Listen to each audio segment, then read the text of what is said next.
शिक्षित बनो, संगठित रहो, संघर्ष करो। लोकतांत्रिक संघर्ष के बेहद असरदार इस महामंत्र को देने वाले थे भारत रत्न बाबा साहेब डॉक्टर भीमराव अंबेडकर। उनके लोकतांत्रिक प्रयासों की आज दुनिया भर में सराहना की जाती है। डॉक्टर अंबेडकर ने गौतम बुद्ध और महात्मा फुले की सोच को केंद्र में रखकर कड़ा संघर्ष किया और आने वाली पीढ़ियों को स्वतंत्रता, समता और न्याय और बंधुत्व का एक सशक्त संदेश दिया, जो कि सही मायने में आज राजनीतिक और सामाजिक परिवर्तन का वाहक बना हुआ है। डॉक्टर अंबेडकर दुनिया के सबसे ज्यादा पढ़े लिखे लोगों में से होने के अलावा प्रभावशाली राजनेता और विचारक रहे। वे भारतीय समाज और बाहरी मुल्कों के समाज की अर्थशास्त्रीय, कानूनी और समाज शास्त्रीय तौर पर गहन जानकारी रखते थे। उन्होंने अध्ययन, लेखन, भाषण, संगठन और सामाजिक आंदोलनों के बहुत से ऐसे काम किए जिनकी बदौलत राजनीतिक, सामाजिक, आर्थिक और सांस्कृतिक क्षेत्र में बड़े बदलाव देखने को मिले। समाज में घुले जातिवाद, नस्लवाद के जहर को खत्म करने के लिए डॉक्टर अंबेडकर ने अपने अंतिम समय तक लड़ाई लड़ी और वर्ण व्यवस्था पर आधारित समाज की आलोचना करते हुए गांवों को वर्ण व्यवस्था की प्रयोगशाला कहा। उन्होंने एनहिलेशन ऑफ कास्ट यानी जाति का विनाश नामक किताब लिखी, जो पिछली शताब्दी से लेकर अब तक बेहद महत्वपूर्ण और प्रासंगिक बनी हुई है।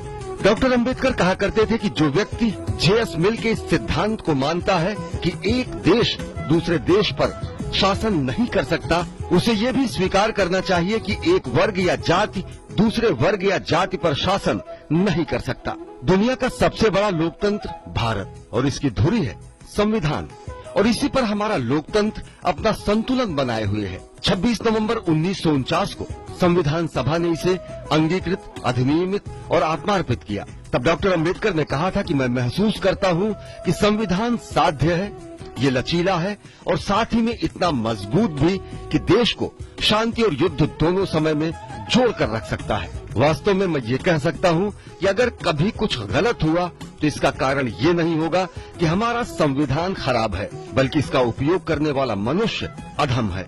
समता, स्वतंत्रता और बंधुत्व की मूल भावना वाले इस संविधान ने महिलाओं, शोषितों, वंचितों और पिछड़ों को आगे बढ़ने के विशेष अवसर सुनिश्चित किए। आज सभी वर्ग व तबके के लोग अपना राजनीतिक, सामाजिक और आर्थिक विकास करने में लगे हुए हैं। संविधान निर्माता डॉक्टर अंबेडकर को आधुनिक भारत का जनक भी कहा जाता है। अंतरिम सरकार में डॉक्टर अंबेडकर स्वतंत्र भारत के पहले कानून मंत्री बने। महिलाओं की आजादी और अधिकारों के लिए वे हिंदू कोड बिल लाए और उनकी तमाम कोशिशों के बावजूद बिल पारित न हो सका।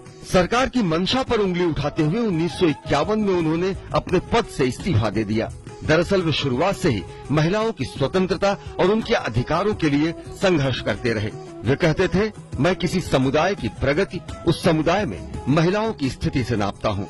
बुद्धि के विकास को मानव अस्तित्व का अंतिम लक्ष्य मानने वाले डॉक्टर अंबेडकर ने कहा कि मैं ऐसे धर्म को मानता हूँ जो स्वतंत्रता, समता, न्याय और भाईचारा सिखाए, और यदि हम एक संयुक्त एकीकृत आधुनिक भारत चाहते हैं तो सभी धर्मों के शास्त्रों की संप्रभुता का अंत होना चाहिए। उन्होंने कहा कि धर्म व्यक्ति के लिए है, व्यक्ति धर्म के लिए नहीं।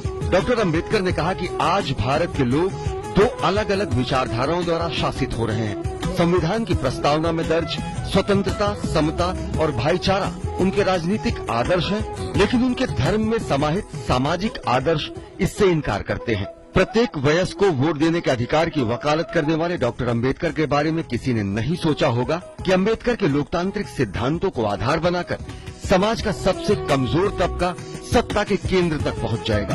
असल में ये अंबेडकर के विचारों की जीत है। लोकतांत्रिक विचारों के प्रतीक डॉक्टर अंबेडकर ने कहा, मनुष्य नश्वर है, उसी तरह विचार भी नश्वर है। प्रत्येक विचार को प्रचार प्रसार की जरूरत होती है, ठीक उसी तरह जिस तरह पौधे को पानी की, नहीं तो दोनों मुरझाकर मर जाते हैं।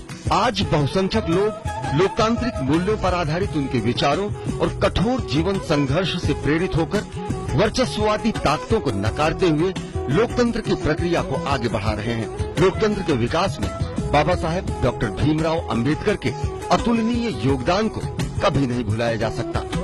सत्येंद्र की रिपोर्ट, डीडी न्यूज, दिल्ली।